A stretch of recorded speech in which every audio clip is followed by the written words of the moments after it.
ebweru eri ku TV afaanana bulala bwe nkutuuseeko wano ndabyera okufaanana nga byebyo kaakati yenno tutandikire wa tuyinamu eyo nezzali naye nga anyumya abe South Africa bannaye mbatumidde nga mwetegekera embaga ya Sesana Zaina Pretoria March 18 olunaku lwa St. Josephat ibo evu twalisize eggulu bannange ebintu bya Mukama Katonda mbyegenderezeemu kakati tutandikirwa waliwo omwami ono njagala tutwale ekyokulabirako kino banaye babawo ekyobwerere mwefugengako babigwiridde kakati kiri bwe kiti ebbaala bwe zagguddwa musanyu epitirivu waliwo omwami bamuyita Kizito n'akola kizba eri wali nga ku batabata zanano before kati naye omwami ayita abantu b'okukyalo kakati ku mande eri mugiramu abantu abakyala bannaye abaami babi naye ng'omukyala afuuse omuzibu akufuukira ezzike kati omwami awa omukolo gw'esipiiki abantu bamulemesa okwogera kyokka bagenyi ate yabayise kubwereere ne bayingira mu mirembe emiyitirivu bala za kusasula eno yabwere bayombye bamuyombesa ati lwaki oyogera tukooye oba mwenge oba kiki naye yalabbi omusajja teyanyumiddwa mukolo gwe abakabaawo nagumaliriza ayogera boogera nti lwaki tolekeraawo munakuzesimba baso sebo nkusaba eno ebbaala yiyo nerekeraawo kwogera ate singa ayogera bulungi nnyo naye nnyo omukyala gwogenda okulaba ne ku muzigo oba abeera wa balabika nabo bayinza okuga nti naye n'okuwabeera bebano bebbaala eyo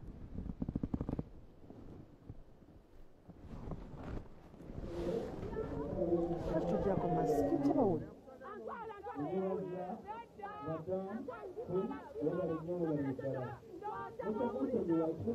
oyombera ki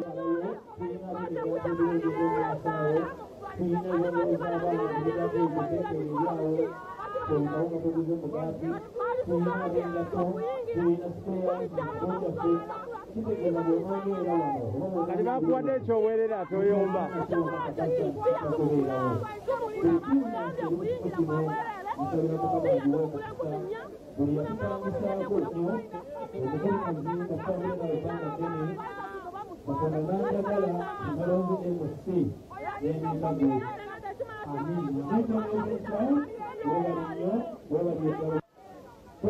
okuwabulwamu ben kyonoka kansala akiikiridde Honorable Sempala Kigozi waali kwezi ne muganda wange Maiko Mutyaba mwebale nnyo naye nanja kusaba baganda bange ab'okusozi nga bakulembeddwa Mawanda Patrick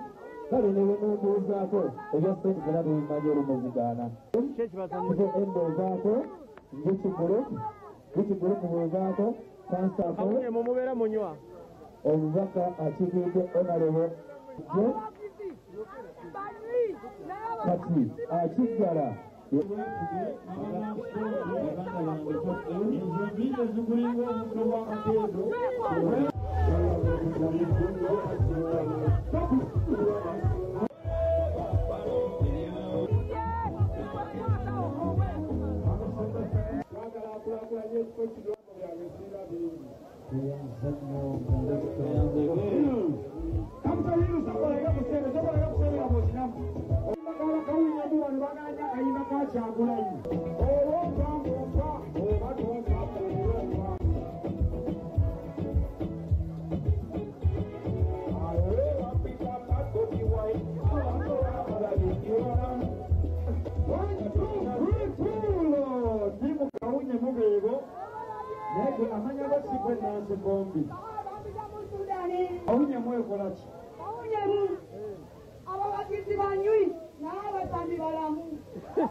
alimba n'abazanyi mukaaga kuko bali batamiini babayitako nyazzi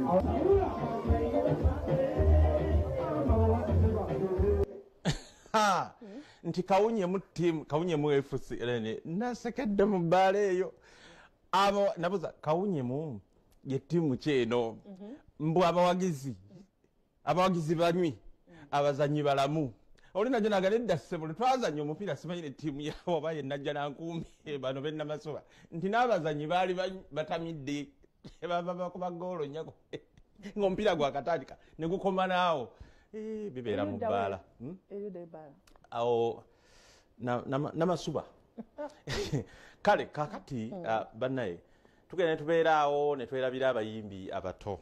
naye nga abayimbi bano abanene era tubajja eno wansi. However, this is an advice. Omuyimbi Shalu Music, she's a kid muto nnyo yazze avuganya ne Felista ne Fresh Kid mu bajjukira abaana abo ffe twabezaalira mu music industry of recent mu covid awo ne basirikirira muno yatandika 2019 ne tubakwatira mpaka omunafuna ne bafuna essomero ne litandika n'obawerera ku bwereere. Kakati Olisha ono Felista Shalu Music gola byayogero oyo batandise beef nabagambye muli mabujje okutandika okwewalana obaani yabibagambye obaani yakoze otya mbwono batandise nti ono gwosembye okulaba ayogera Shalu Music mbwakopa Felista ne bagambye Felista yakopa oli good thing obwana obwo bombi obwala nga bola buto bulina music omulungi. However, sokola beno Shalu Music byanyonyola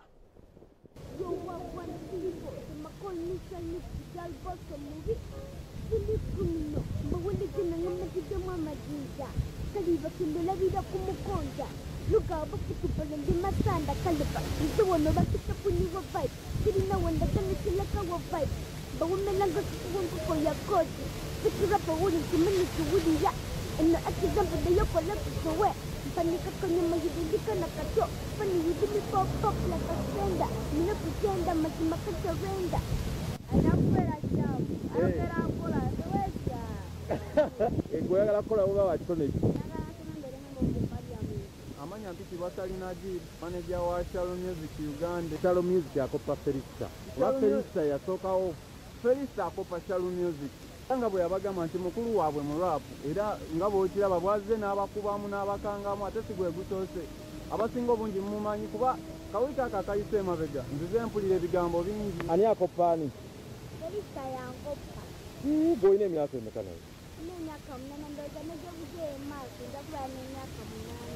8. Bw'ogisaze bukyali? Ko bayimbire bweno muzikinda tebakula ate nnekawo ŋŋambe kikula sagala tandika biisi y'abayimbi bato njagala buli omu akola ekiteekemeza okikola kyamuno ng'ate omukugu. Olabulaani? Ndabula Felista taddamu kunkuka ddeyo akole ezowe ategere kyalina okkola. Zowe kiki? Ezowe agenda abiyiseemu atuuke ku ddoboozi kibeera ng'ebyo bisigala awo era tebibivaawo. Naye kati nga mulabula kyate nga oli yamusookawo. Nange tenabuuza tekitegeeza goyinza okuba okukooli yayiikiriza nene mbabuulira muli baana bato nnyo mulina olugendo lunene ebyokowala nabikola ki bibe Felista yali ku ssomero twamufunye ono ali mudde school kyovula yabaddewo. Kale waliwo omulala nno bamuyita Waswa ndowooza naye tujja mulekawo muyimbi muto ddala ddala naye katusooke tulabe ku Zali ono. Zali yabadde kyate tomanyi munnange Zali ne Jofula baafuna ekizibu wiiki eri. Zali yajja ng'agenda mu Pearl of Africa Hotel. Kakati ekivulu wali ekivulu nga kifuna abantu 12 nti yakiriko kanti kivulu nga kyasaze Zali agamba bannange nasula busuzi mu hoteri olina ŋŋamba ye bw'otubeererako wano mu kivulu olw'okuba yali munene bagamba ekivulu kyabadde kya Zali era kyamusaze. Kakati yannyonnyola nti bannange it was not mean ekintu saakigendamu kubanga nalabanga erinnya lyange ligenda kukka nnyo byali tebinkwatako ne zireeta Geoffrey Lutaaya. Ekivulu kyali kula Bonita kyalimu abantu 1 2 3 4 5 6 nga buli omu atudde n'alannama ne beebaka omukolo n'agukuba eno nga tewali space esusse obunene. Omunaaga nti kivulu nga kisaze Lutaaya agamba nnange nze omusajja yaŋŋamba jangu oyimireko ng'omu namubuuza walanze nalanze ngenda okutuukayo nga abantu batono nga munnaye kankuba omuziki ate naakola ki. Kati ndowooza katusooke tuwulire ku Zalio at least ye annyonnyoleko. Bene omukolo tegwabaddeyo olw'ensonga nti hotel ekintu kino yakitayalirira olw'omwo tebaakuba emala era abantu abasinga tebazze singa nze olwokuba abantu babadde batono saasobodde nakuva mu hotel room yange kuka wansi kulaba obaani aliyo. Bantegeeza nti bwe bawera nti zijja Uganda okwanjula ne bagamba tukole pool party omanyi nange oba osasuddwa era ojja wera nali obvious nzija Uganda era nenzija naye nga akapromo ndooza kabulamu kuba ekintu twakiteekayo mu wiiki ng'emu so bwe bitu bye byagenze temuwulira ababuloga bye babagamba kolo abantu tebaweze tenange neŋŋanda okuka wansi olino nanyumiddwa Kampala so is it live ko bannange eri twagenze muki chopu biki chop life bane chop life yatumazeewo eri yabadde vibe Cheyine happy birthday yesterday was a vibe nawadde ntulina abalamu bange Cheyine Musaya Shakib naye wabaddewo twanyumiddwa nnyo twanyumiddwa Kampala is such byebyo bateyina batumira be bali bennyini bajjukidde babiranga mu kigroup kya Ivan bali South Africa bana ebintu be South Africa tubatumidde abe Pretoria ayo banabala bakoddi naye katubasiibule tubalekere omwami ono waswa very new artist bambi waliwo omuntu gwotunulira nga Moze Radio gwalabye nga tutandika yangamba gwe wankuba ekifaananyi nga ntandika okuyimba nange nali simanyi nti alifuuka munene tugana tumujjukira ne waswa ng'ono bwe kataligirya munnange bato nnyo kale atubagaza olunaku olulungi basone banyawo tukitadde 10 mpeera yenze dola n'amala Josephat Seguya good morning bampita Jingo Eddie osobola kumpita AK Eddie Atenzi yenze yaddamu oluyimba lwa Liam Voice lwe bayita Bass n'omwoyo Liam Voice gwanoonya just naluddamu buzi nga kyenoonya njagala kubeera muyimbi w'amaanyi ndi muyimbi muto era nga njagala kubeera musajja w'amaanyi mu music industry yawani basaba mumpa obuwagizi bwammwe oyimbira wa naye nyimbira side zeyo Nabbingo mu T7 studios uwa mwaka pera tusoka tutegeere nti oyimba Coleon Gilinda Coleon Gilinda Coleon Gilinda wotu songonako ozaliwo ebikwatako yiki nzaaliwo omwami gwe bayita Saalongo Jingo ne Namuwongerwe na mbeera buddo Kimbejja n'abaana bameka siina mwana olina emyaka emeka 20 oli mufumbo siri mufumbo onoonya ani sinoonya